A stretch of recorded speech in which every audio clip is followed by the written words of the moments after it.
Hey there, this is Dan and you're watching the Salty Sea. I'm here with a follow-up to my budget Warcry video from a couple weeks ago to talk about how that changes when you go from matched play to campaign. I want to just thank the gentleman over at TabletopSkirmishGames for giving me the idea, because my budget Warcry video is a pretty exhaustive look at how to get into matched play warband, just something to just start going quick.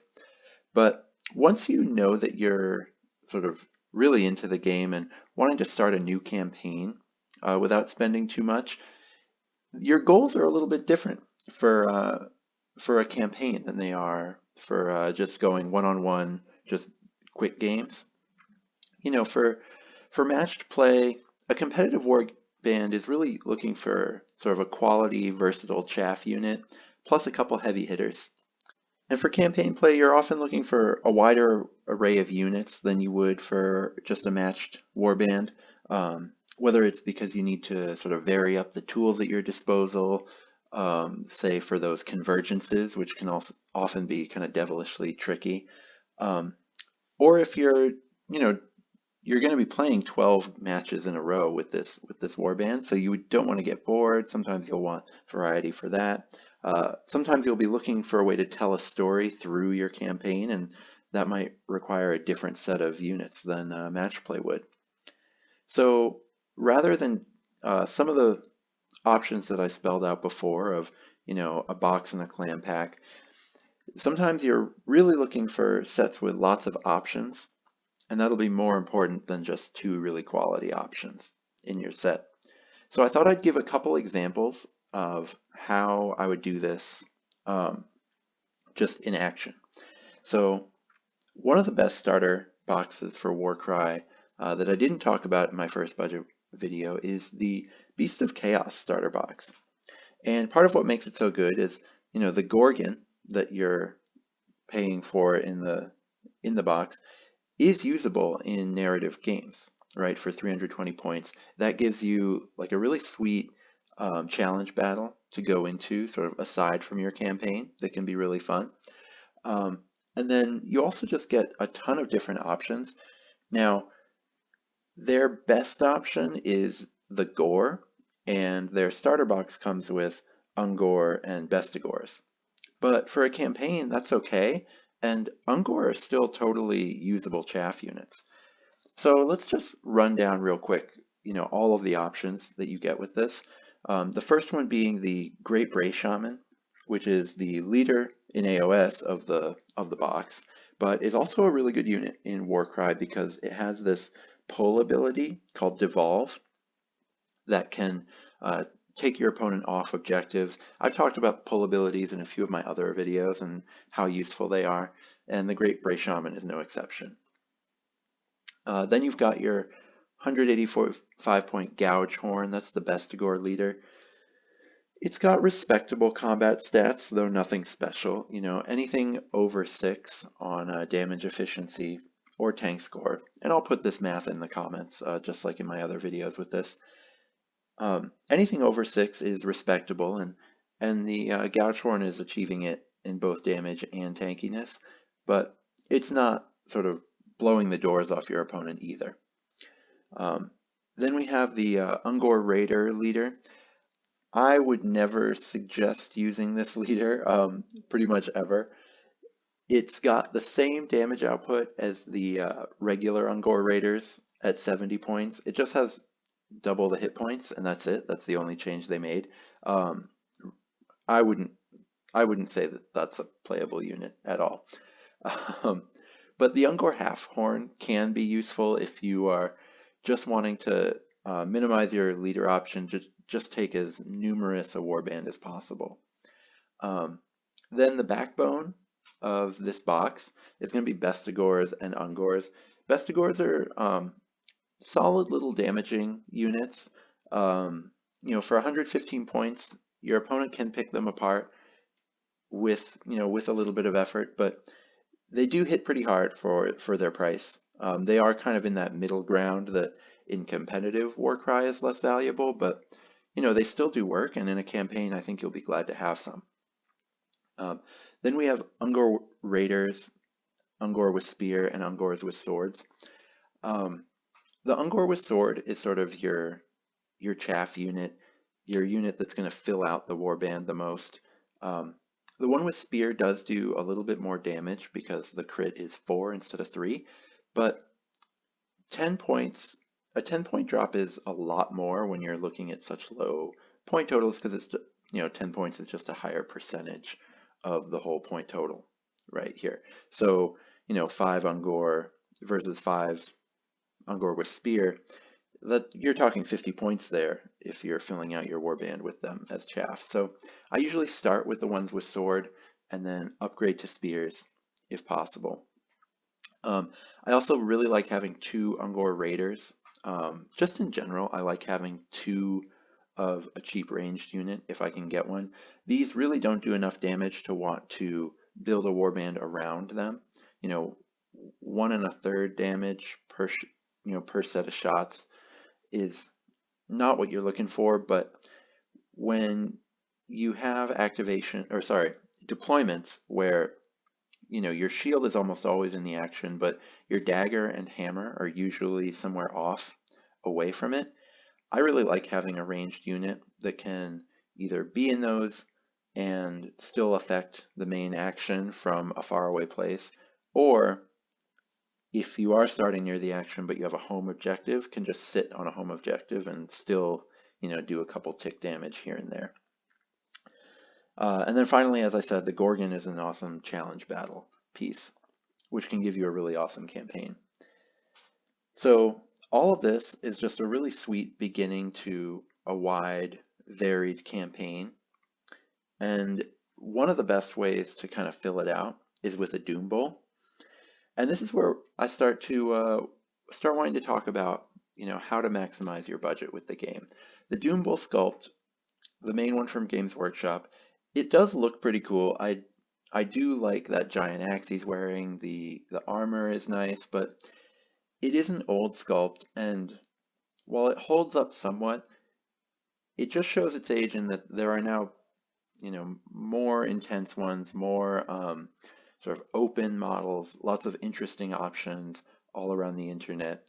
After all, D&D is so popular and there are so many times you need to play Minotaurs that a lot of people sell these sort of big Minotaur lords that you can play in D&D, and those are perfect for Warhammer too. So, you've got these 2 options over on the left here from Zealot Miniatures. They go from anywhere from $20 US to 30, which is significantly less than the very expensive GW sculpt for such an old model. And I think both of those have significantly more detail than the GW sculpt. Whether you like the pose better or not is up to you.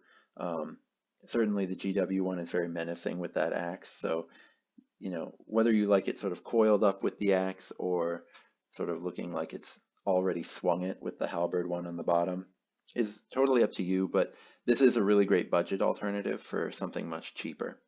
Then you've got a couple over the right that don't fit perfectly with WYSIWYG, with having a 2-handed axe, but can still be great options and are really cheap. So there's a lot you can do with putting in a Doom Bowl and not breaking the bank. And there's a lot of incentive to do so because it's just such an awesome option for Beasts of Chaos. Like I said before, anything above 6 is respectable for damage efficiency and tankiness. And this is well above 7 for both, which is hard to do for a big unit. And there's a reason I put it, I think, number 7 when I was running down my top heavyweights in the entire game, because the Doom Bowl really is one of the top. Finally, I do want to talk about the Cockatrice. This is more of a matched play consideration, but the Cockatrice is a nice one to put in for matched play just as a high movement piece. Beasts of Chaos don't worry about it that much because they have movement 5, but the Cockatrice, if you do want something that can really fly all the way around the board and still be kind of threatening, 5.6 damage efficiency isn't great, but for such a high movement piece that's also hard to kill, that's obviously an amazing addition to any match play game if you run your campaign and love it. This is a great option to add a ton of effectiveness. Unfortunately, the alt sculpt models I could find weren't actually much cheaper, so that's why I wouldn't recommend it if you're just starting out. So how would I go about actually building the lists for a campaign? Well, I think I'd start with this 1,000-point list on the left with the Great Ray Shaman, the Gouge Horn, 2 Bestigors, 2 Ungor Raiders, and 3 Ungors with swords and 1 with spear. The spear one with more range and more damage is a better unit, but really we're just looking for chaff here, which is why I start with sword, and then however much points I have left at the end, I convert to spears. And the box, just the start collecting box, has everything you need to build that warband on the left, and you'll even have more options, right? You're only using 6 of the 10 Ungor that are at your disposal and 3 of the 10 Bestigors. So you'll for sure be able to set up all these weapon options. And then you can build towards a pretty epic campaign roster here on the right at the final 1,400 points. If you replace the Gouge Horn with a Doom Bull and then add a Gorgon to your list and then have the same core, you get to 1,400 points, but with these epic 2 giant heavy hitting pieces. You can say that your Gouge Horn sort of grew up or evolved into a Doom Bull, and then the challenge battle that you do to earn that Gorgon is going to be a ton of fun. If you find this on an online retailer with a discount and then get one of the alternate sculpt Doom Bulls, this whole campaign will run you under $100, which is, I think, a great deal. So I'll get to Bone Splitterz in a moment, but I do want to just shout out Tabletop Skirmish Games again. I think I mentioned them at the start of the video, but they're a YouTube channel that sends out videos promising every week, but sometimes they've got them daily or even sometimes twice a day. And the guy over there, great dude, he actually gave me the idea for this video as far as taking my budget video and sort of applying it to campaigns instead of just match play. So I'm going to send him over these lists and see what he thinks. And I've heard he might be shooting me a video too, so we'll see how that goes. I'm really excited. Now, getting into Bone Splitterz, I had a few comments on my budget video asking me why I didn't include them. You can get an entire warband out of just one box with Bone Splitterz, which is a great deal if you just want to play a game. It's a great deal. I didn't include it because as far as match play goes, Bone Splitterz have some issues there. Now, so do Nighthaunt, and I showed a $40 warband for them. But since that's the absolute cheapest way to create your own warband, I did want to just highlight that one. Bone Splitterz have an issue where they're, one of their leaders, the Savage, I think it's the Savage Moorboy boss. Yeah, Savage Orc Moorboy boss has great damage output. But for the most part, they do struggle to have damage and actually move anywhere and put any kind of numbers on the board. They don't really have anything super cheap. I think 85 is their cheapest unit, and it's not something you really want to bring. However, they don't need that much help to all of a sudden have an identity on the board. So this is where we enter the Wurgog Prophet, and that's only a $25 addition to the Savage Orc box. And it has an AoE debuff, which is really great. It's called Beast Mask Dance, and it subtracts 1 from the attack's characteristic of any attacks made by enemy fighters while they're within 6 inches of that fighter until the end of the battle round. So I've heard some people sort of value these AoE debuffs less than the triples that are out there of adding 1 attack to your own fighters because you can't control them. And while that's true, any one-on-one game is sort of by definition zero-sum, so debuffing your opponents is on average going to be just as valuable, sometimes even more valuable, than buffing yourself. So the Prophet is really valuable for this warband. It's got some durability on it too, and it really gives your warband an actual identity with Bone Splitterz, because a lot of the Bone Splitterz units are pretty hard to kill. So remember those sort of basic Savage Orcs that for 85 and 90 points that I said weren't very good? Well, they do have 4 toughness and 15 wounds for under 100, which actually makes them pretty difficult to chew through. So then all of a sudden this Wargog Prophet makes you sort of a real toughness-based warband, which can be really fun and really thematic. So let's go into sort of how you can build them for a long thematic campaign. You can start off having the Wargog Prophet and the Savage Moorboy boss, who does have really legit damage, and then the Savage Big Stabbas, which I think you can make 2 of out of the box, but I'm only running 1 here because it does cost a fair bit of points. That has legitimate damage output too. And then your Bone Totem Bearers are the same points as your regular troops, but they just have 2 more range. So in any case when you can run one, just run it instead of your regular Moorboys.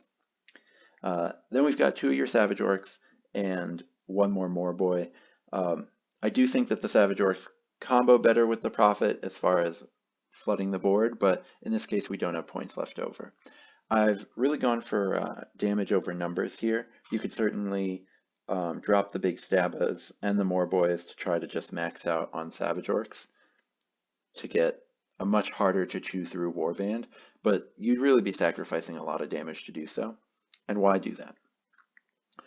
The cool thing about this is the narrative behind a WA is that, as the WA builds, as more good fights happen, more orcs flock to the WA. And so your final campaign roster of 1400 can just be the same set of leaders, your Wargog Prophet and your Savage Boss, except then you just add 4 more orcs to the group. So the WA just keeps growing with every single battle, which can give you a really cool feeling of sort of building momentum over time, the same way that orcs do. The other fun thing about this warband is that we're potentially getting a few more options in underworlds. So if you do set up this warband, you might get really rewarded in a few months when some really cool additions to your warband come through thanks to the underworlds. So there you have it, a sort of putting theory into practice as far as my applying my budget video into how you would do a campaign. I hope you like it, and I'll be back with some more Warcry videos in the future. Until then, may all your rolls be crits.